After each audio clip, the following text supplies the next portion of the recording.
Sun's out and shades are in. Get your home summer ready with custom window treatments from Blinds.com. Get a high-end look without the high-end price with the most popular outdoor shades, and transform your backyard into the perfect weekend oasis with light filtering shades that help block UV rays without obstructing your view. Plus, right now, we are offering our listeners from Blinds.com a 35% off discount on everything, making it a breeze to upgrade any room in your home, indoors or out. With over 25 million blinds sold and 35,000 five-star reviews, there's a reason why Blinds.com is the #1 online retailer of custom window treatments in the world. Whether you do it yourself or have them handle the install from start to finish, Blinds.com makes ordering custom window treatments online easy, with free shipping and a 100% guaranteed perfect fit. Sunshine and barbecues are in the forecast. Upgrade your backyard and window treatments with Blinds.com today and enjoy your new view all summer long. Go to the link in our show description to shop up to 35% off site-wide. That's the link in our show description to shop up to 35% off site-wide. Rules and restrictions may apply. Ideals like peace, freedom, and justice, they get packed up, but we can all go home. Well, I'm not going home. I'm gonna get on my boat, and I'm going upriver, and I'm going to kick that son of a bitch bison's ass so hard that the next bison wannabe is gonna feel it. Now, who wants to go home, and who wants to go with me?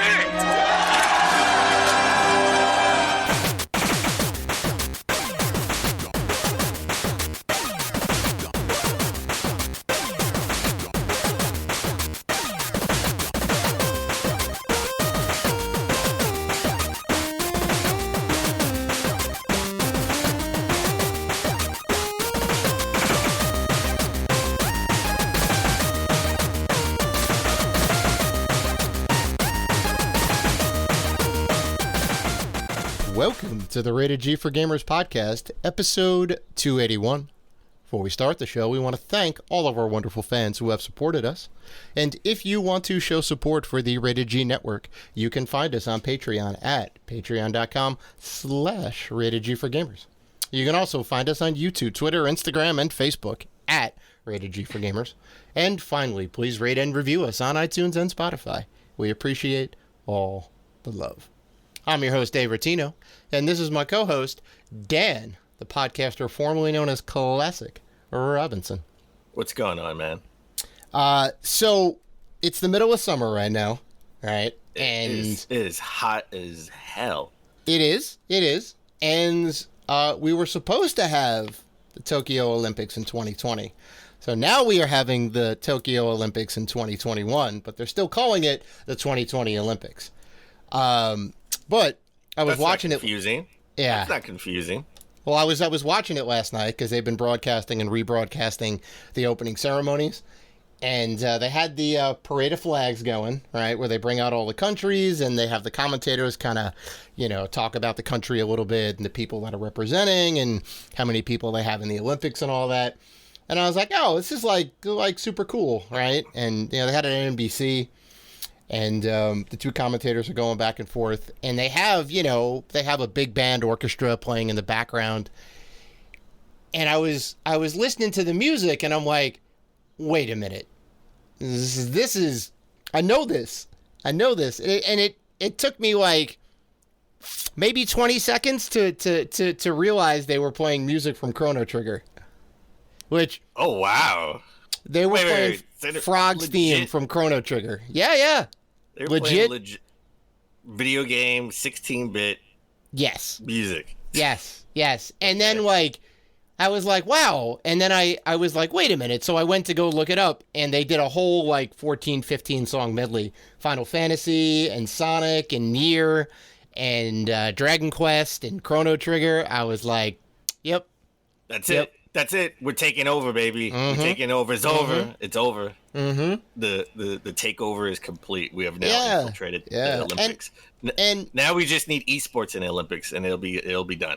Right. And I got to admit, I got to admit, I think it was the perfect fit, right? Because it's always like, okay, who gets to host it, right? Japan won the bid so many years ago, right? And they put their own spin on everything, right? On how it's all themed and all that, and they get someone to do the logo for it, and it's all like this big cultural thing, right? So Japan decided, hey, we have a long history of video games, 50 plus years, I think, at this point, right?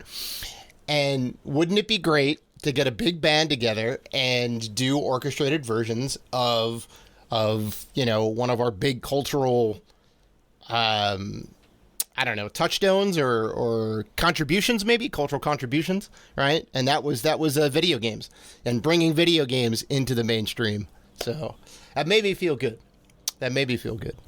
No, screw it. You just felt good because they used Final Fantasy. I mean that too. Yeah. I think it was. I think they used some esoteric Final Fantasy music too. It wasn't like the Prelude or like Cloud's theme. It was like Once You See Her from Final Fantasy 2, I think, which deep cut. Listen, it would have done my heart good, and I would have tuned in if the person was running with like the fire. Mm-hmm. And they had Super Mario World theme. Oh my God! Right? Yeah. That would have been awesome. Instead of like the Olympic theme, is like nah. Yeah. And then he just lights it. Oh. Yeah, that would have been fitting for Japan. I'm sorry. Yeah. Okay, they missed the boat. They missed the boat on that. Mm-hmm. But Dave, I'm going to say something that's going to shock you. Oh. Okay. All right. I'm going to shock you. You're not going to believe this. You're not going to. All right. I am now interested in the Steam Deck. Oh! Well, that didn't take long. I am now interested. That's awesome. Now legit interested. Now, what was the catalyst that got you interested? So this I'm curious about. I watched IGN's sit down deep dive on the Steam Deck, and $3.99. Steam, Valve said there's no game on Steam that can't be played on the Steam Deck. This is what I've been saying, man. Okay. You get the full library. It will just play. I don't have to auto adjust it. It will adjust itself to play on the system. Right. See, there you go. You don't have to mess with sliders and whatever else. They managed to work it out. The thing that I said last week, they're going to handle it for you. That's awesome. As long as they handle it for me like consoles do, it just needs to work. Then I'm all for it. It is not upgrade. You can't upgrade it. That's the only thing. It's not upgradable. Yeah. They do have SD card slots, so you can put an SD card slot in there. I would get the cheapest version, $3.99. Yeah, the difference some of the differences is the hard drive size and the hard drive speed. And no, that's not the only difference. This would make more. There's one more difference that caught my eye that I would pay more money for if I was still traveling to go into work. Okay. And that is the higher spec ones have the sun glare. They have the that reflects sun glare. So interesting. So they have the polarized screen on there. Oh, that's awesome. Yeah. It's not the cheap one though. Not the cheaper one version. Right. The $399. Yeah. Because it's a lot to do that coding, and you got to make sure it's right. And Yeah. Wow. Oh, that's fantastic. That's awesome, Dan. That's awesome. I am now interested.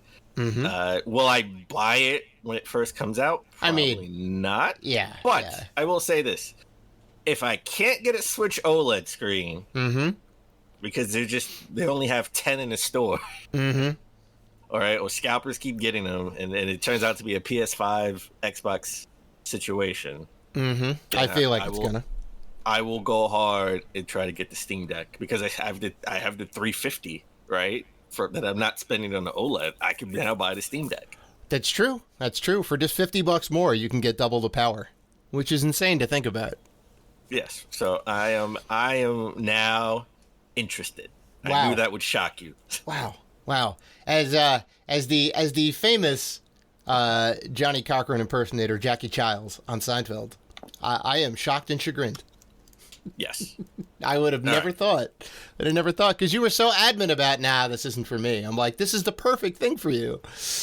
And I get it. The two things that you're like, nah, I don't want to mess with all that stuff, because I know you like just being able to just play the game. Like Steam is going to be handling that, and I think they're going to do a perfect job with it. And you also get the ability to go in and mess with the sliders if you want to. All right, those options will still be there in these games. So, or I could just load the Epic Game Store on it. And because you could load up the Epic Game Store. Yeah, it could do anything. It could go to a web browser. It's anything a PC could do. This thing can do. Yeah. Well, I mean, I have to say, I just downloaded another free game from the Epic Game Store, so now I have a free copy of the first Defense Grid.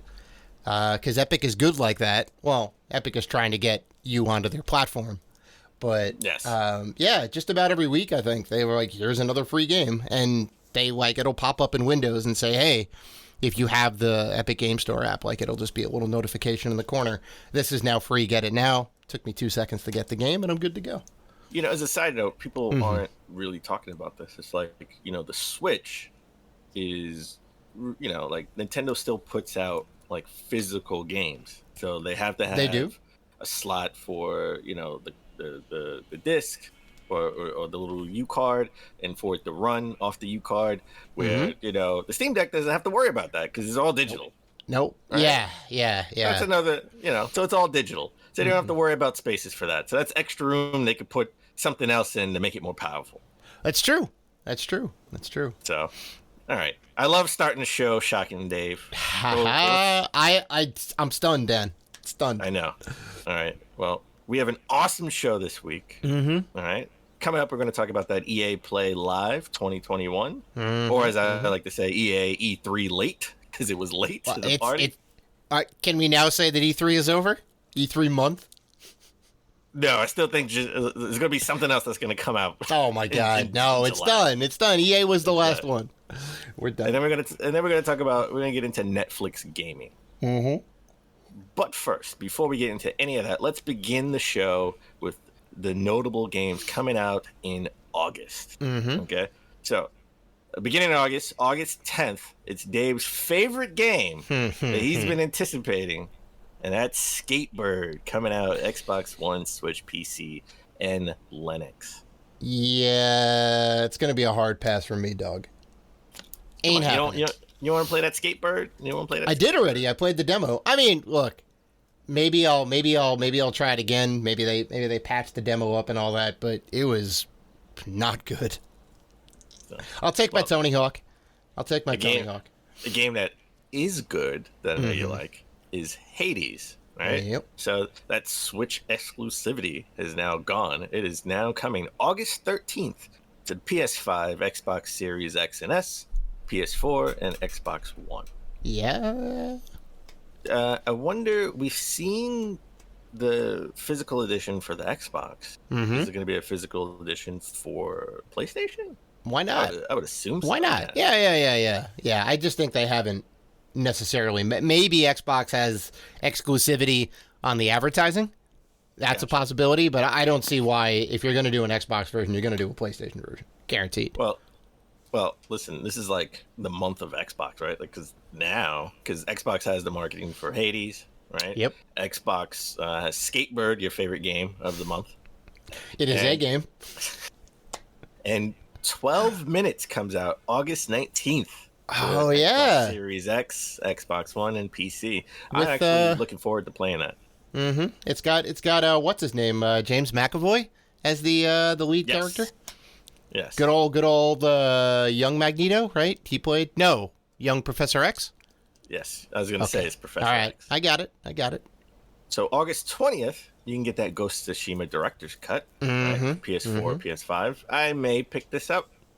I want to know how much new story is in there. Like how, and we're going to talk about like the Final Fantasy DLC a little bit later. But like, is it going to be substantial enough for me to jump in? Because I love that story. It was our game of the year last year. That's right. Wait. Yeah, Ghost of Tsushima was right. last It was. year. It was a really good story. Yeah, and it was. There was a lot of good stuff about that. I have to finish that game. Yeah.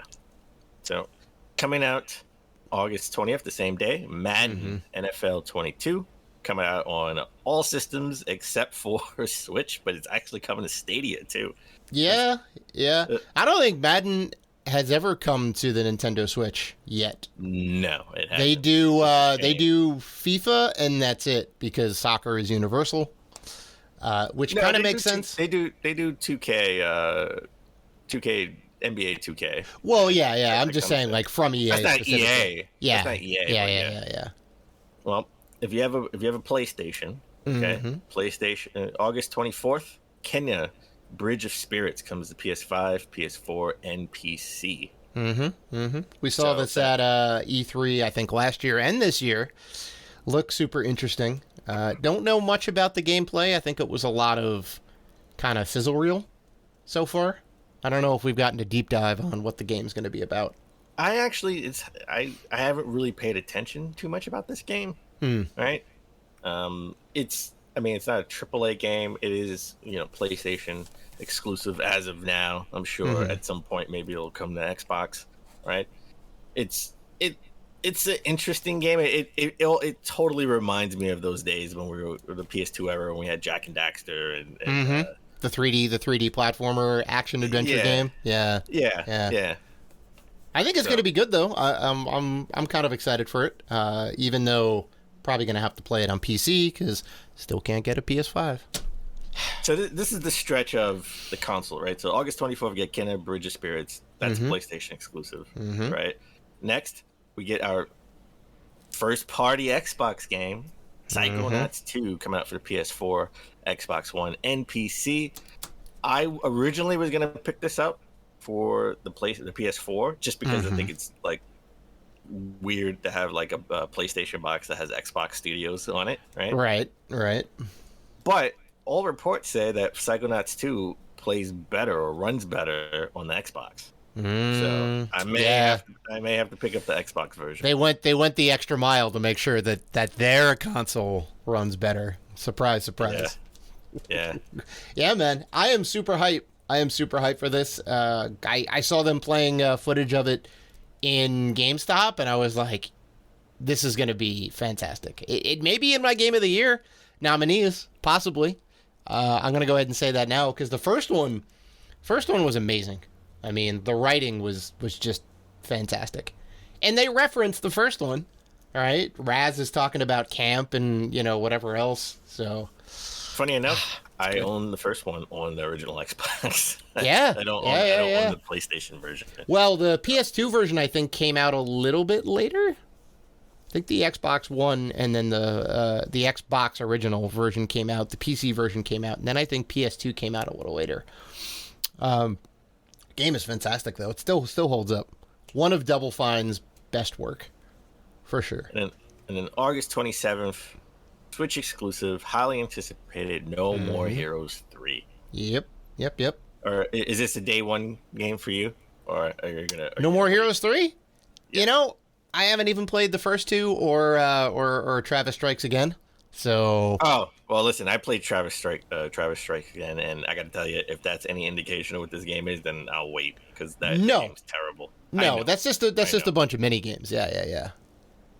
I know. I'm teasing. I didn't play the first two. I own the first two for the Switch as well. The limited run releases, right? Yep. So I don't have to worry about any of those waggle controls. I can just play it straight. See, there you go. I would need to get the limited run versions and play those, and then move on to 3. So I mean, probably not, just because I haven't played the first two yet. That's just how I am. But it is kind of cool that I have No More Heroes 1, 2, and 3. Yeah. I'll have 1, 2, and then I'll get the third one for the Switch. There you go. So, very nice. And that is it. The notable games. I'm really looking forward to Psychonauts 2. And I think I may pick up Ghost of Tsushima Director's Cut. I'm definitely gonna get it. I'm pretty sure it's gonna be substantial. Yeah. Yeah. So I gotta get obviously I get the PS5 version. Yeah. So. Well, of course.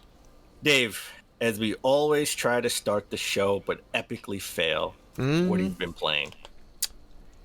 Well, I have been playing the fantastic remake from Night Dive Studios, who have done many first-person shooters. This is on their Kex engine, and the Doom 64 remake. that came out maybe a year or two ago, and it came out over the summer, right? I think it came out in the summer. It came out maybe this year then. It is fantastic. It is on Games Pass, so if you have Games Pass, you can just download it and play it, which is what I've been doing. I'm about maybe a third of the way through it. You love Doom. I mean, man, Doom is great. You beat the original in 2016. You're really every I week never you're played playing Doom Eternal. I never played. Yeah, I'm playing Doom Eternal too. Yeah, I never played Doom 64. I thought it was a port of the original one. It is not. No, it is a brand new game with all new levels, new sprites, a lot of new textures, one new weapon, and like enhancements. Like they have colored lighting in there, and some other stuff that was not in the original PC version or any of the ports. Did you play Final Doom on a PlayStation? No. Although Final Doom is just a compendium of the first game and the fourth, in the fourth mission. Because they had the shareware was the first 10 levels, and then you could buy the full game, which was like 20 additional levels, which was scenario 2 and 3. And then they made a fourth one, which was Thy Flesh Consume, maybe, and they put that together in PlayStation, so you get all four on the single disc, where you had to buy it separate for the PC, I think. So that's like more in line with the PC one. I wish I had Final Doom.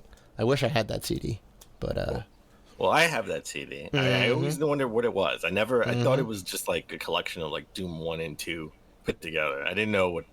Oh, you know what? I think it may be 1 and 2. I think you're right. I think it is 1 and 2 plus the additional thing for the first Doom. Yeah, I think you're right. Okay. I think you're right. Okay.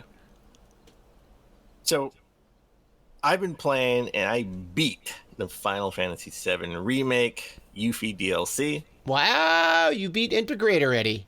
Wow. I did. It was it took me about 5 hours, and that's because I kind of went around doing a lot of the side stuff too. Oh. I didn't. So that's quick. Yeah. I don't think I finished any of the side stuff. I just, I love that world, and I was just so happy to be back in that world. Yeah. I kept trying to level up by beating all the monsters. Right? Like, because every time you're traversing, there's always little monsters there, and you can bypass them. I was like, no, I want to level up, so I'm gonna go fight everything that's in my way. Right? It was only 2 chapters. I'm not gonna spoil anything for you, but it does start. It starts you off when Cloud is, has taken a big fall from the sky. I'll just say that if you haven't played the remake, right? So, right. So it's sort of like in the middle of the game, right, where it starts off. Yeah. So that's interesting, because when you normally meet Yuffie, well, she's actually a secret character, funny enough, but you are out of Midgar. You're in the world. You've got the airship at that point, I think, and you can go to Wutai. She's in Wutai, or she's in the forest, and you stumble across her. She steals a bunch of your shit. You lose all your materia, and then you go to Wutai and do that side quest chain if you want. All right, it's completely optional, but you do get an awesome summon. You do get Yuffie out of it, but you could play the game and never have Yuffie. So this is kind of moving up that a little bit and changing the story a little bit. So that's interesting. That's interesting that it's only 5 hours too. Yeah, It's super quick. It's only 2 chapters. Right. So it gets right into the action when you jump in. So I also wonder if they're going to do this style of DLC for the rest of the characters, because there's still Sid and Vincent and Kate Sith and potentially Red 13, because you couldn't really play as him in the first one. Like, you saw him and you broke him out, but you couldn't really play as him. He was like a legit NPC. Let me ask you a question. Does this count? Does Integrate count as enough new stuff for it to be nominated for Game of the Year? No, I don't think so. Come on, 5 hours of DLC? 5 hours. And you stretched it out a little bit. Yeah, no, you stretched it out a little bit. 5 hours. No. I would nominate it. It was that good. I liked it. I hear you, but I don't know. I don't think. Yeah. It's a DLC add-on, technically. Well, I don't know. It's weird. Own name. It has its own name. Integrate. Final Fantasy VII Remake Integrate. It does. DLC has definitely had that before. I think all DLC has some sort of name to it now. Yeah. I don't know. I guess we'll have to. We may have to revisit how we look at DLC. We'll have to have a discussion about this behind the scenes for sure. Because this is kind of unique. Yeah. That, and I've been playing. I picked up Biomutant. I got it for the Xbox Series X. Even though it still says Xbox One on the actual physical box, but the label says Xbox Series X. Right. Still a little bit weird. Microsoft, please fix your marketing. It's just, it throws it off.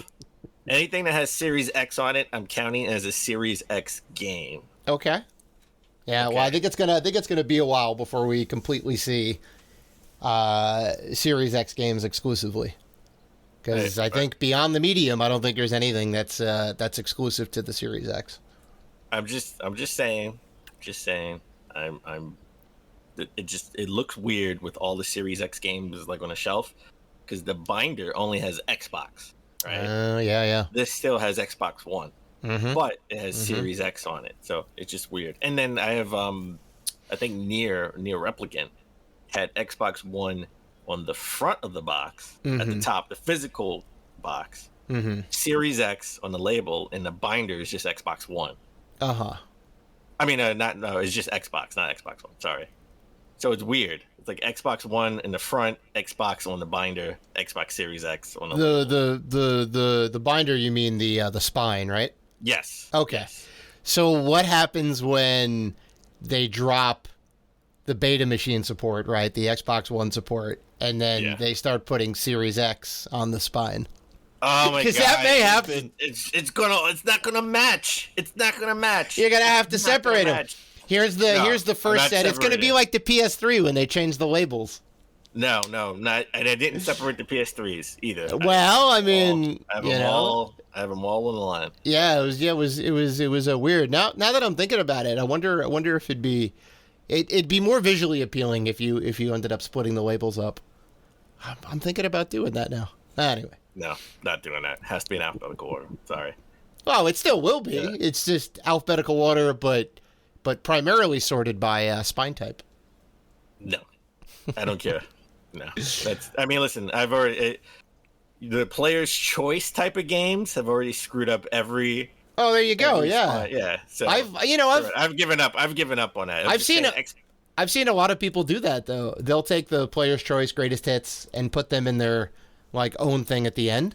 Yeah. No, I can't do that. I can't do that. Interesting. So, with that said, why don't we take a break, and when we come back, we'll get into the top gaming news of last week. Hey, this is Matt Adler, freelance journalist for IGN, and you're listening to Rated G for Gamers podcast.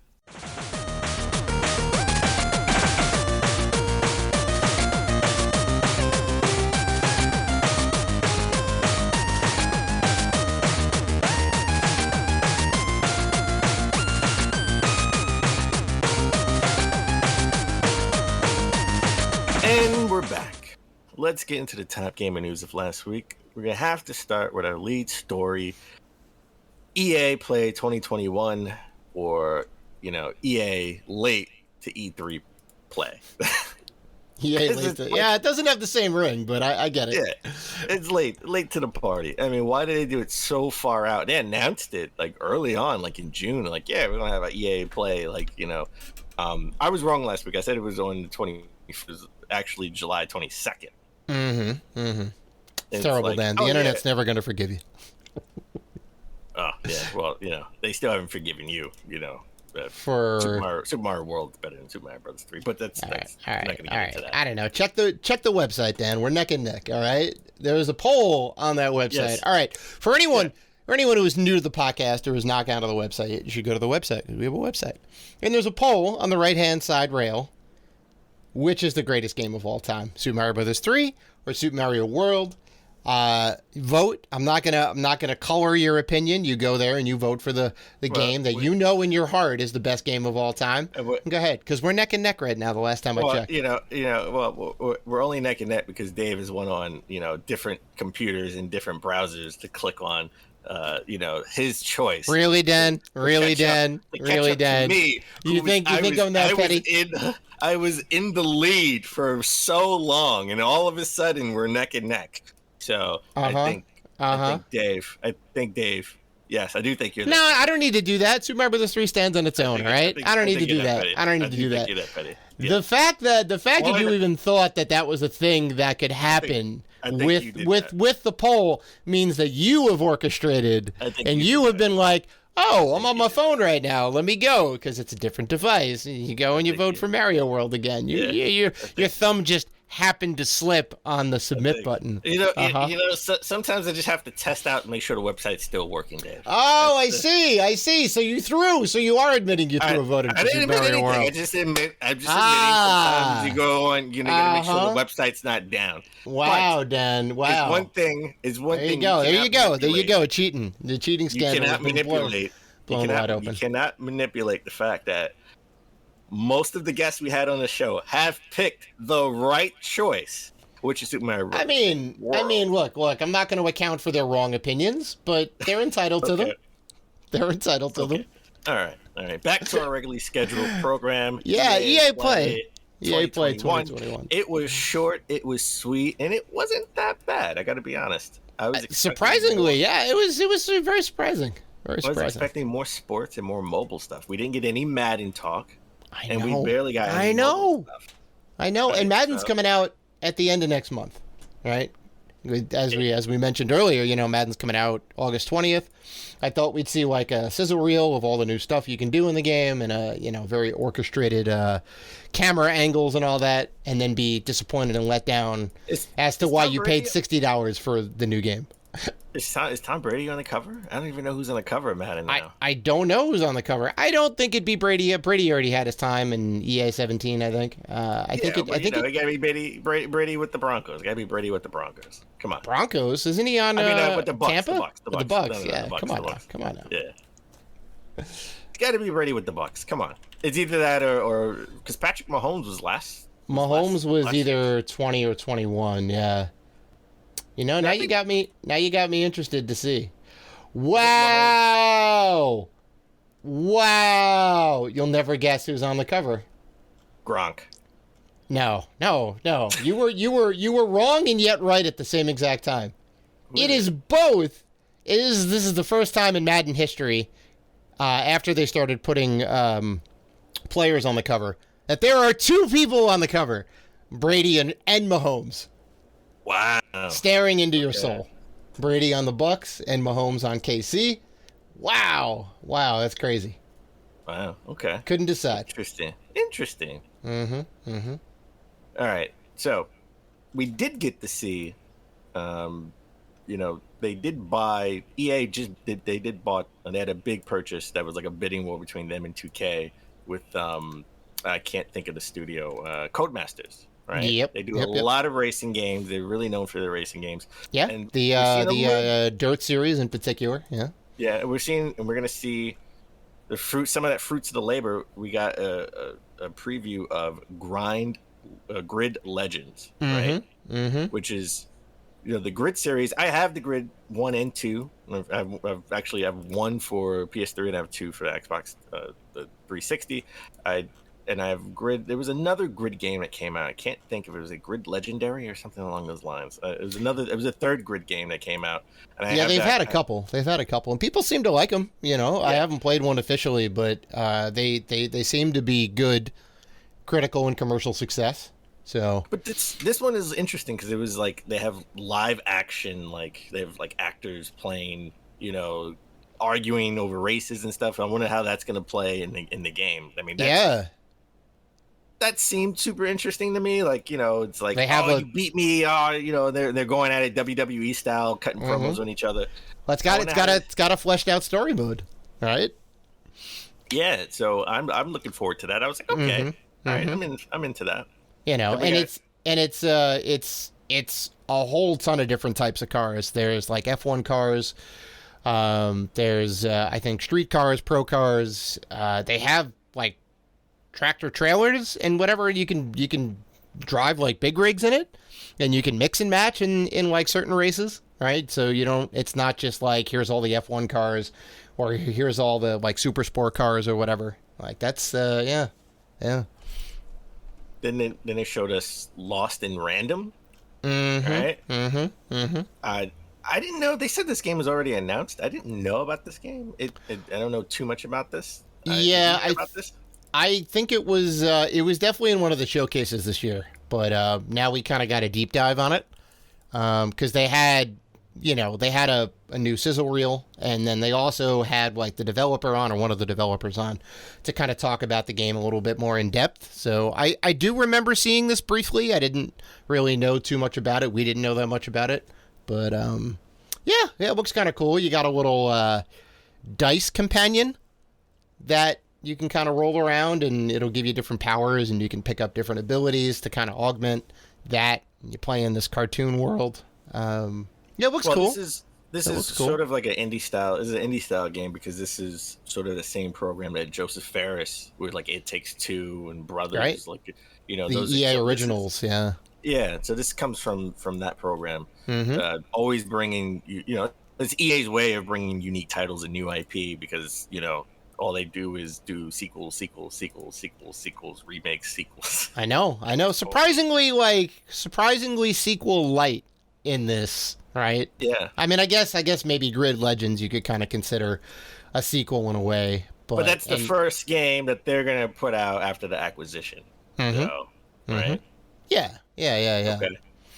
And then we got to look at Knockout City Season 2, right?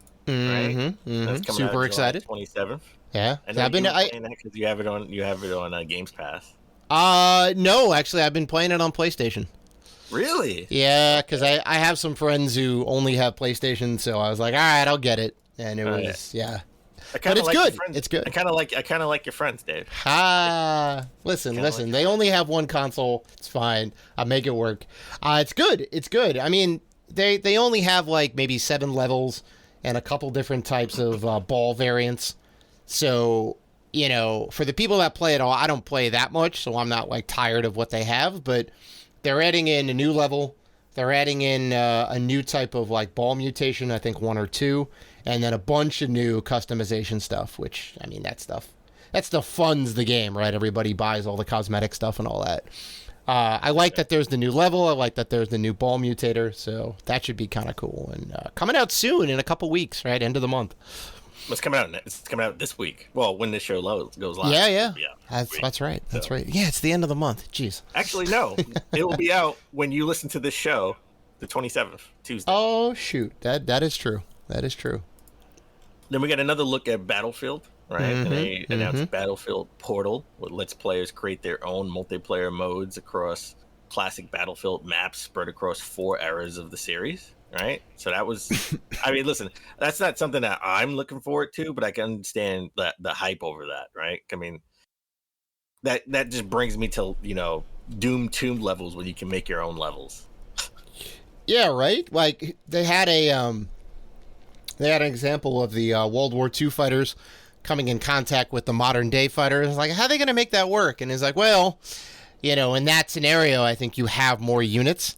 Right, so you have more manpower to kind of like handle, because like you got modern weaponry, right? You got these long range snipers with radar dot scopes and whatever else, and all this like advanced technology is like obviously you would trounce any old school platoon. Yeah, exactly. You guy's got a little bayonet on his like little musket rifle. Nah, it's not gonna fly. But yeah, it looks like super cool. I'm excited to try it out. All right, and then they ended the show with the worst kept secret. They're reimaking, reimagining of the first Dead Space game made by EA Motive, right? Using the Frostbite engine, and it's only going to be for current gen, okay, PlayStation 5 and Xbox Series X. They're going to. Since they're sort of remaking the first one, they're still going to use mechanics from the second and third one in this one, right? That the mechanics that work, certain mechanics that work. Sure. And no, they're going for no load times, which is fantastic. Wow, they're going with the Halo approach, right? Load it all up front, and then boom, there's the whole level. But they're doing that with the whole game. They're doing it with the whole game. Interesting. So if you had to grade the EA play late to E3, what would you give it? Oh, that's easy, Dan. I give it an S for Okay. surprising. Very surprising. Well, yeah. I mean, you know, we got the new grid game. We got more info on Battlefield, which we didn't necessarily think there was going to be any more surprises. But the portal mode is super cool. We finally got confirmation of the Dead Space game being built. There was some good stuff in here. No Madden and no mobile. So I got to give it an S. I was very surprised. Very surprised. Now, if you had to give it a grade, because I may have stolen your answer. I don't know. What would you give it? You did. I did. Mine was S. You could also say S if you want. It's fine. S. I'm gonna go totally different. I'm gonna go E. Okay, because you know I'm gonna say it was excellent because I had low expectations. Very low expectations. I was shocked. It was my original. That was my. There you go. S yeah, that also shocked. works too. S for shocked. I think everybody was. You know. No mobile games. No Madden. No. I will say I'm a little disappointed. Didn't see any NBA Live. Right. I kind of. Oh yeah. Sort of remade since they skipped last year or the last 2 years. I wanted to see a new NBA Live game, see what they could do with it, having time, not putting out game after game after game every year, right? Did you do any? You come back with fresh ideas, and they still may do it. They still may do it. It's true. Usually comes out around like April. Is that right? When does it drop? April, or is it? No, it usually comes around in like September. Oh, so it's always right before the series starts. Oh, right before. Or the season starts. Yeah. Yeah. The season. Well, training camp is like mid to late October. Okay. And the season starts the first week of November. Yeah, there's a possibility, but I mean, granted, they didn't show Madden at this thing, and Madden's right around the corner, so there is a possibility they may end up dropping. There'll be another EA play at some point next month, or just like a trailer drop on YouTube, maybe. There'll be I think there'll be another EA play. There'll be like the sports EA play, right? Oh yeah. Here's all the games that nobody really cares about, but for a large subset of gamers. Yeah. All right. Huh. All right. So let's shift focus and let's talk about Netflix and Netflix gaming. Right, their gaming initiative. We talked about it last week. That they may be. Well, 2 weeks ago, that they may be partnering with Sony. There are reports that they're going to be partnering with Sony, and we speculated what could that look like, what could that be. I thought that made lots of sense since Sony is primarily an entertainment company, just like Xbox or Microsoft is primarily a software company, right? So what do you do best? Software. What do you do best, Sony? Design and entertainment. So I do think this partnership could be real, right? Where there will be some intertwining of the Netflix account and the PlayStation Plus account, right? There were talks that PlayStation would have they're testing out in Europe, in certain places in Europe, where you get to see movies and TV shows as part of your PlayStation Plus subscription, right? That's just added value to that subscription service. I speculated that we could have maybe AAA games made by Sony Studios on Netflix IP. Right. So yeah, I speculated you could do the big AAA Stranger Things game, which I'm sure everybody would eat up. Yeah. Because if that partnership goes through, if that's what they're doing, that is an avenue which they're definitely going to explore because they have a lot of original content and they have some stuff that I think would fit. Like Stranger Things, I think is the first thing that comes to mind. Like make a game in that world. So I mean, especially if next season is like the last season of Stranger Things, they can just live on. Like the IP can live on through two more seasons. Or 2 more seasons. It can live on through other medium, right? Through video games. It can live on forever. You can be in the world of Hawkins for as long as you want. So, but Netflix looks like they're taking their first step towards that route, right? Because Netflix is now going to add mobile gaming for no added cost to the streaming service, right? Yeah, I am very curious to see what their mobile offerings would be.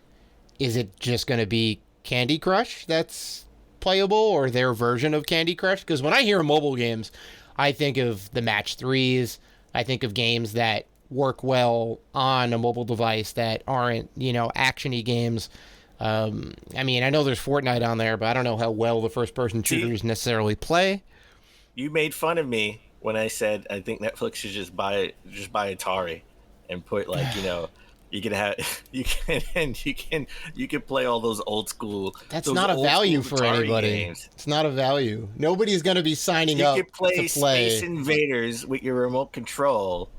Okay. I mean, you can do well. I don't know about that. Well, that's the other thing too, right? So they're saying mobile games, right? So to me, that means that this would be exclusively on your mobile device through Netflix, right? You can play whatever game, if it's connected to the service or not. I don't know if you download it or whatever it is, but it'll be offered through Netflix's portal, right? They'll have a game section and whatnot. Because if they do it for like your console, if it's for like Xbox, PlayStation, Switch, or whatever, you already have a controller. But if you're doing it through your TV, you may not have a controller. So what is your input device in that case, right? Remote control. And if they're mobile games, oh, that's terrible.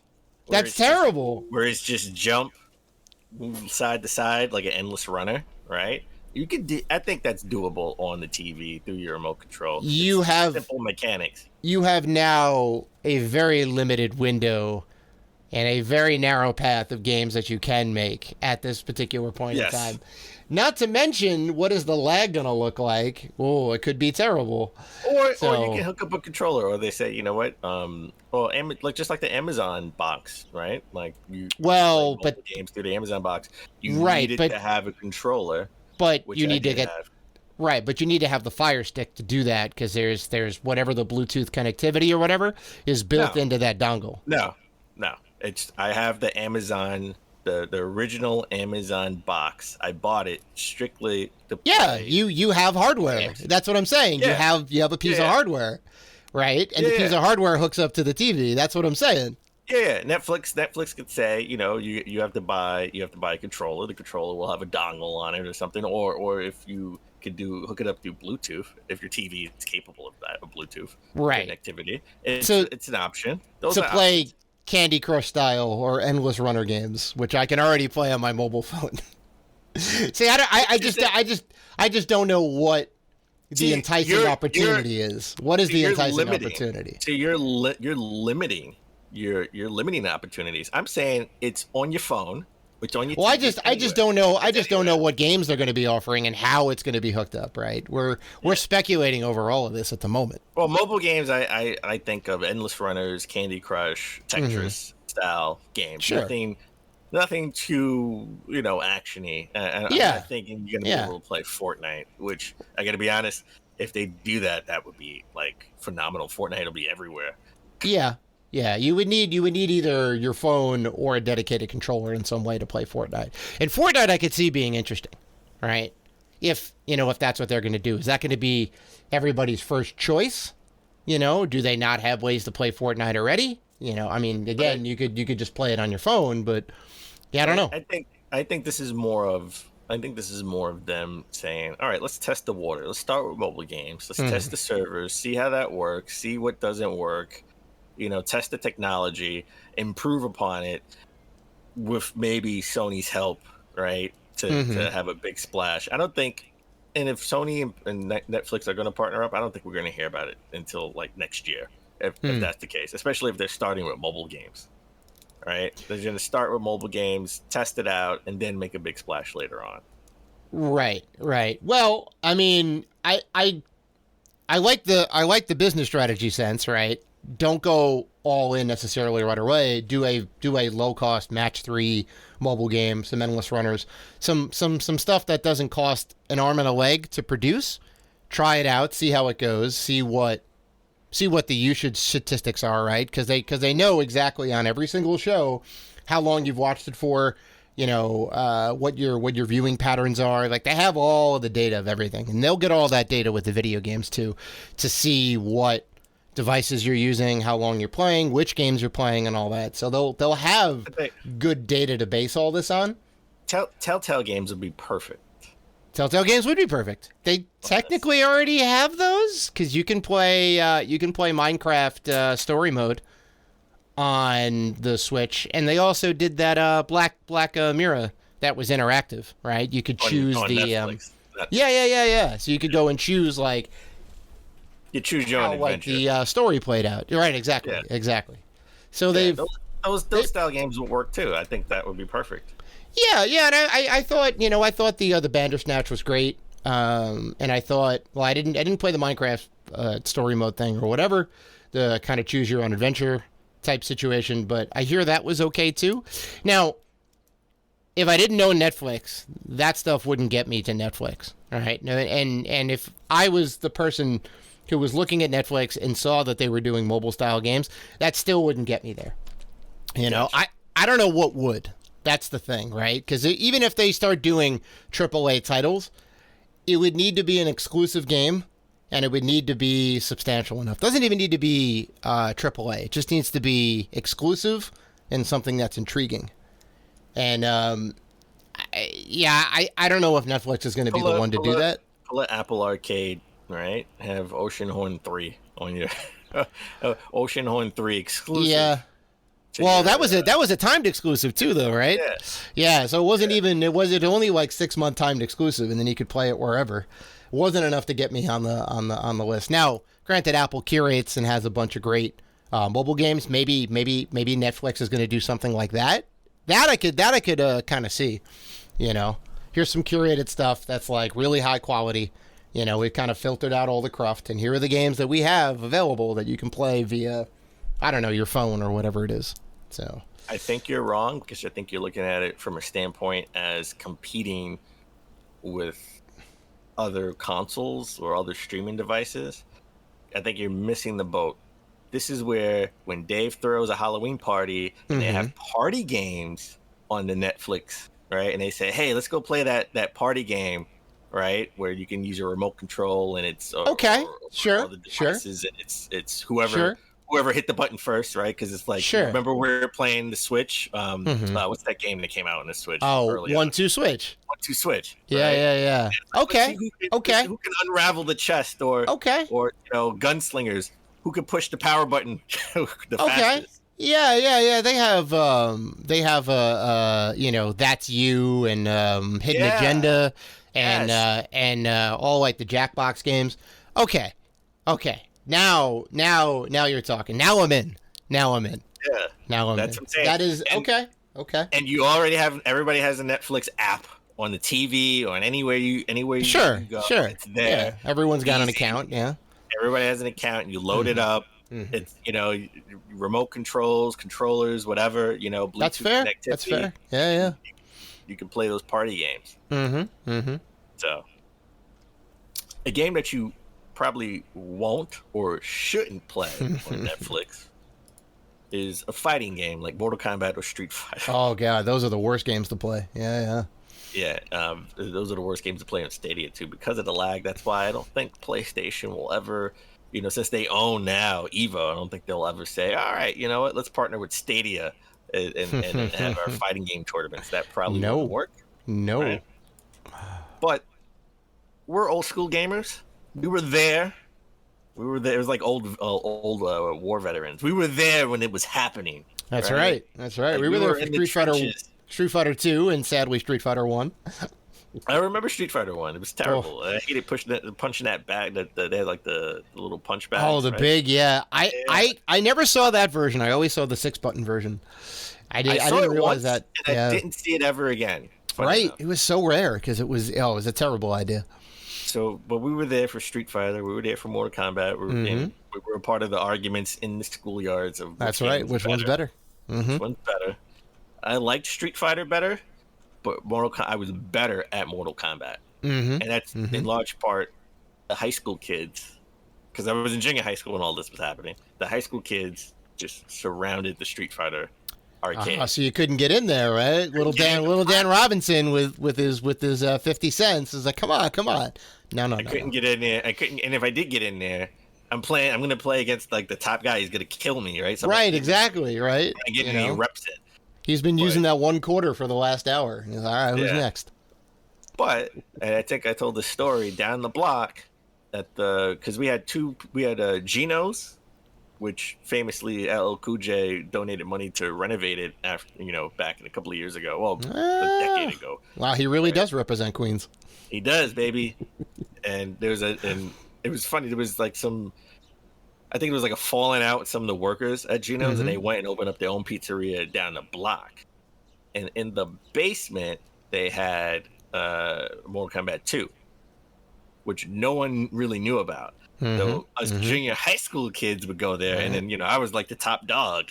So I felt good. So I got better at Mortal Kombat than Street Fighter. But I always wondered as a kid what would happen if Mortal Kombat and Street Fighter came together as like one game. Mortal Kombat versus Street Fighter. I think every kid since the dawn of the first Mortal Kombat, because Street Fighter was out at that point.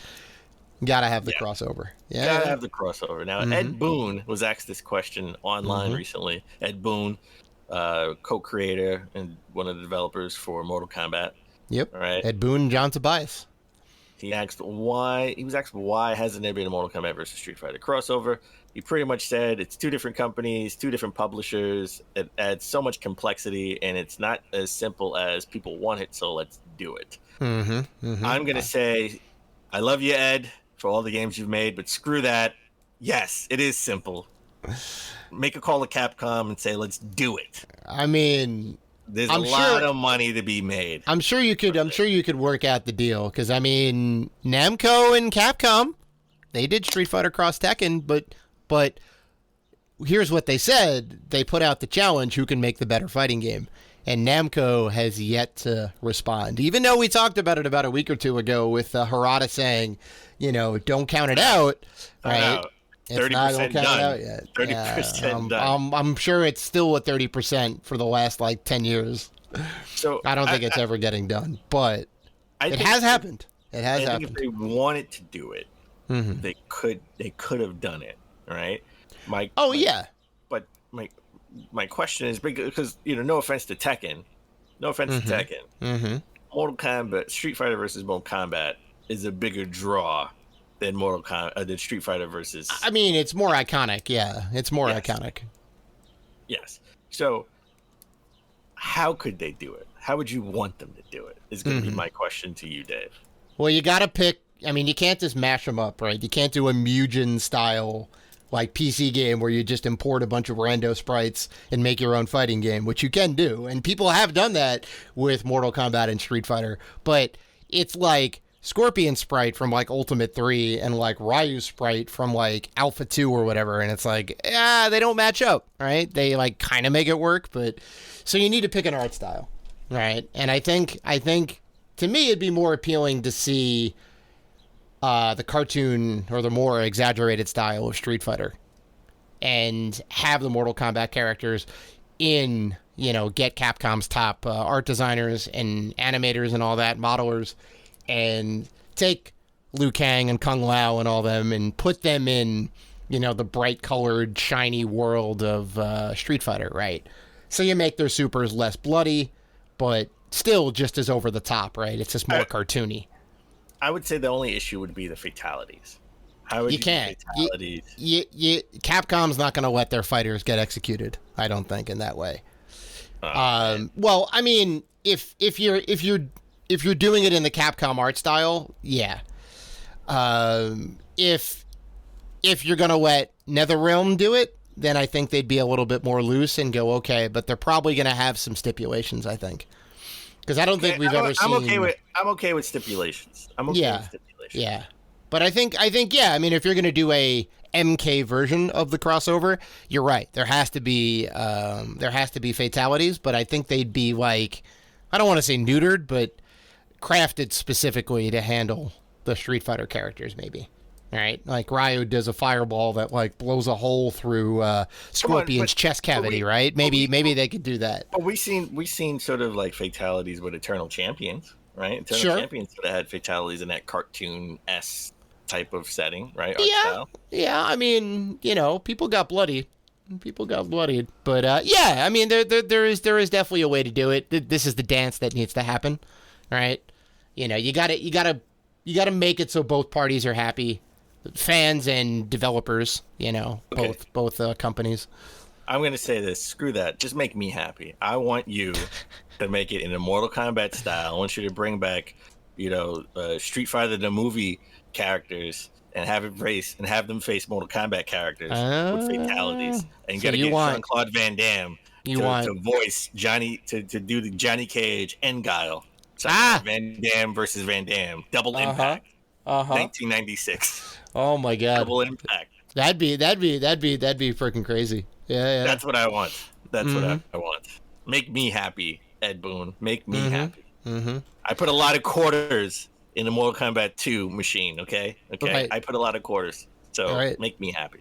It would be, it'd be very interesting. I think they're going to do it? No, I don't think it's going to happen. We're never going to see it. We're never going to see this. Right, like Tekken and Street Fighter are a little bit more, like Tekken. I mean, Tekken is a little bit more realistic, right? They don't necessarily have like over the top moves or fireballs or projectiles or anything like that. But you could do Tekken in Mortal Kombat too, because like if you look at some of the older, like the 2000s Mortal Kombat, they were kind of like in that Tekken style, right? Yeah.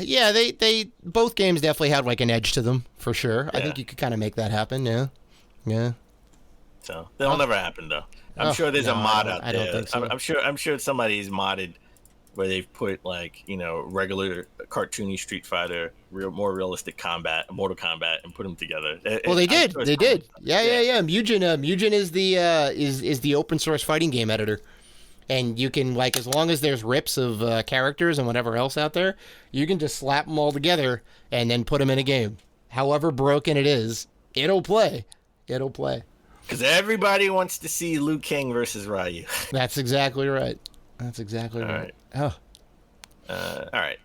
Moving on. Let's talk about Tencent. Tencent wants to own like the world. They want to own video games. I think they own a certain percentage of like Ubisoft too, if I'm not mistaken. They do. Tencent, the Chinese video game conglomerate, right? They're pretty big. They own a piece of Epic, right? Too.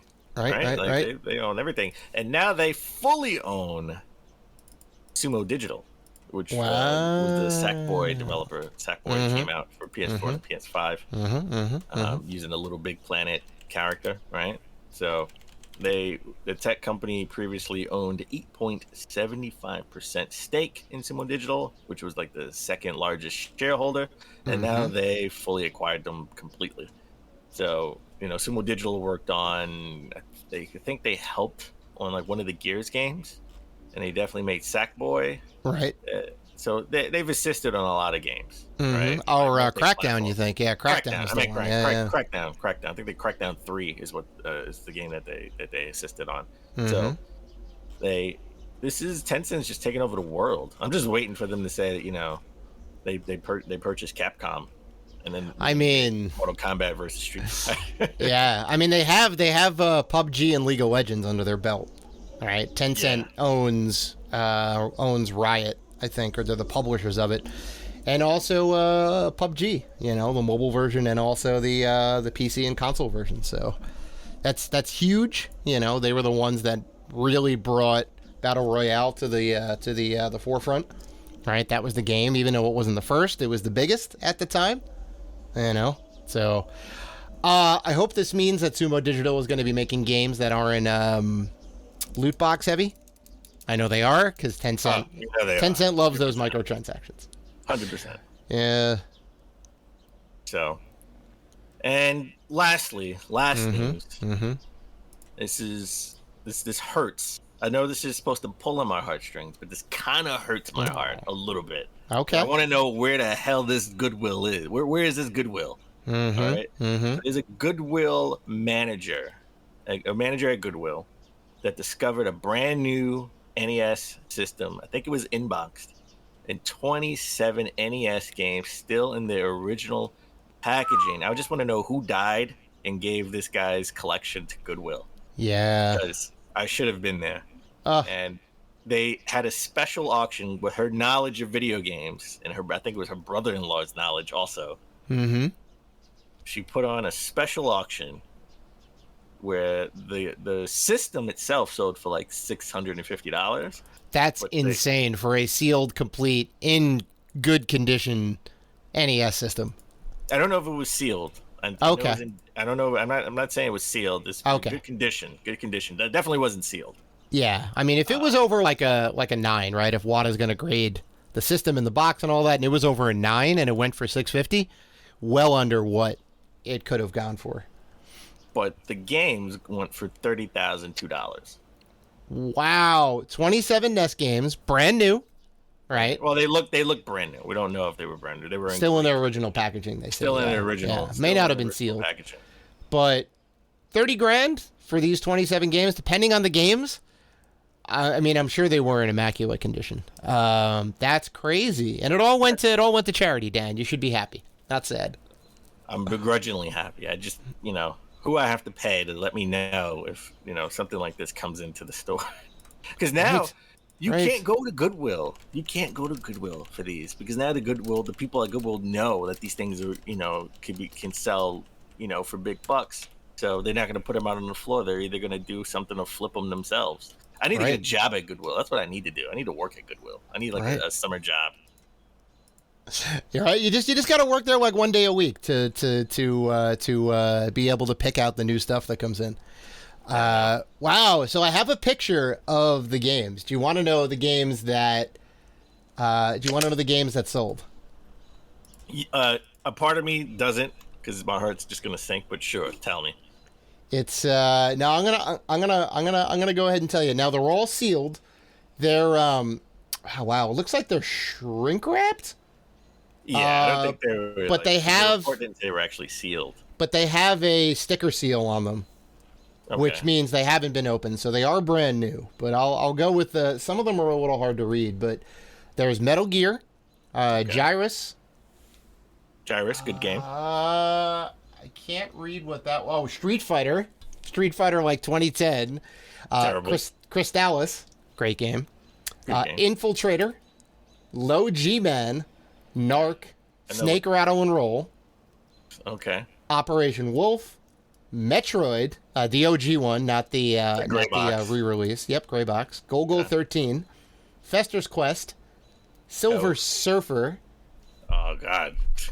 I can't read what that one is. I'm gonna skip that one. Remote Control, the MTV game show.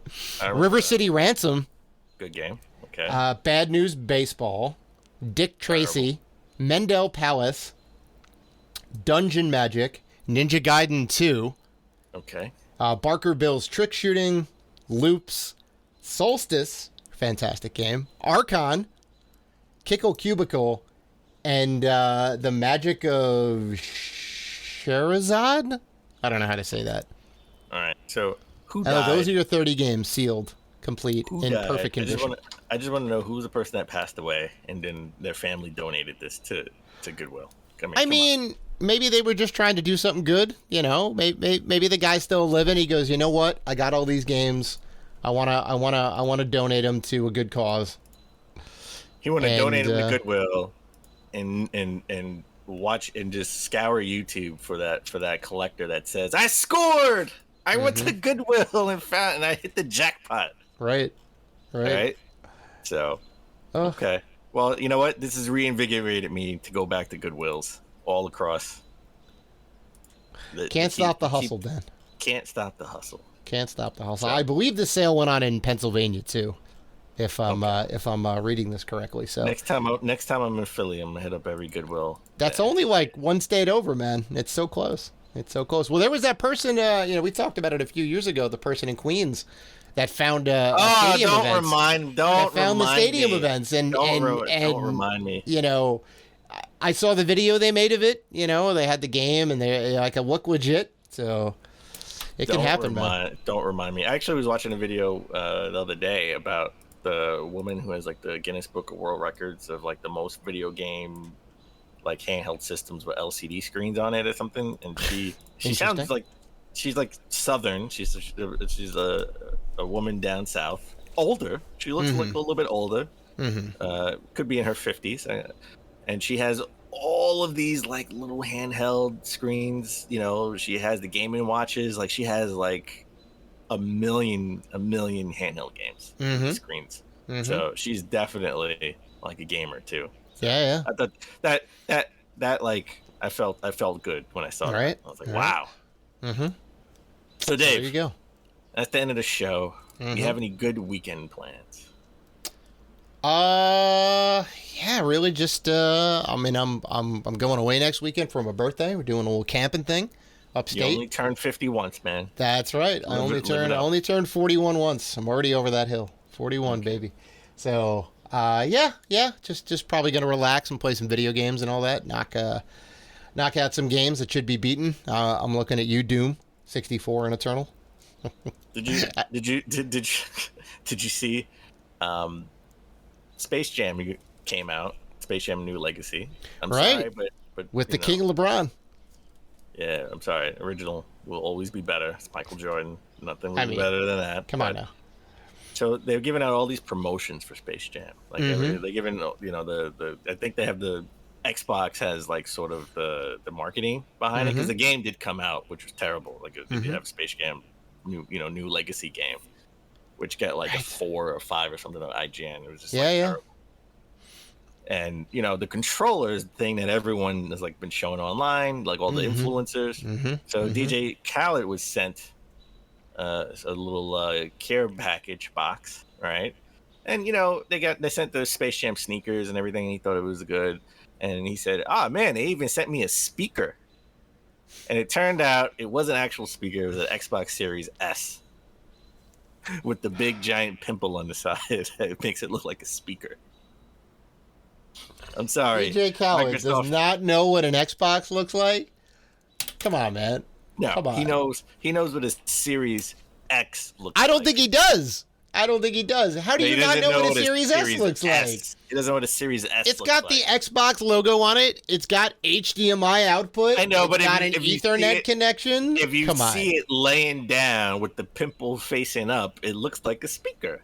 Well, wait a minute. He got a box, right? And he unboxed it, took it out of the box, so he's holding it. You're going to flip it around and figure out what it is. He saw the box, and the box probably had other stuff on it, and it just saw the front of the S, and it looked like a speaker. Why would you not take it out? Is he not curious about like what kind of speaker is it? How does it hook up? Like, let me see what this is. The man that makes music probably doesn't care about some speaker in a gift care package. He has the most expensive speakers that he bought himself. Making music is a tenuous. He produces. And gets on the mic and goes another one. He's making music. He's still making music. You know what I have to say. DJ Khaled is a very funny individual. Because did you see his Hot Ones episode? I did. He tapped out after like 3 wings. So if anyone doesn't know, Hot Ones is a great show. It's on the Complex Network. You can get it on YouTube, but it's even on Hulu. It's everywhere. But it's they get a celebrity on season 10 at this point. Yeah, they get a celebrity on. They eat 10 wings, and they get progressively hotter with all these different sauces. All right, it's got a great host, Sean Evans. All right, he's really the thing you watch it for, I think, because he asks really super interesting questions that go deep. DJ Khaled's on, and you're supposed to do 10 wings. It's you eat a wing, yeah, he asks you a question, and you have a little dialogue, and then you just kind of keep it moving, right? And it's like a 20-minute, 30-minute thing or whatever. And you don't have to finish. And there are a lot of people who haven't finished. But DJ Khaled, off the gate, was like the first one way too hot. It was Texas Pete hot sauce. Come on now. That's like ketchup, all right? It's got zero flavor. It's nothing, right? It's there as window dressing. And he went on to say, Yo, dog, I think you have different wings. Come on now. You're not eating the same wings as me. And Sean Evans even offered to switch boards and go, I will show you that I am with you eating the wings. And yeah, by the third wing, he's like, nah, I'm done. Like, come on. I'm done, dog. Come on. I can't do this. I can't do this. Terrible. I know. He was terrible. That was a funny episode. I like that episode. Yeah. I think Chris Jericho is my favorite. When Chris Jericho was on there, that's why I was like, I think when Chris Jericho was on there, I think this was like, okay, they've made it because they got like somebody that's like a big star. Yeah. That everybody kind of knows. Everybody knows Chris Jericho, right? Yeah, even if you're not even into wrestling, he's a rock star. Oh yeah, he's incredible because he's got a good band.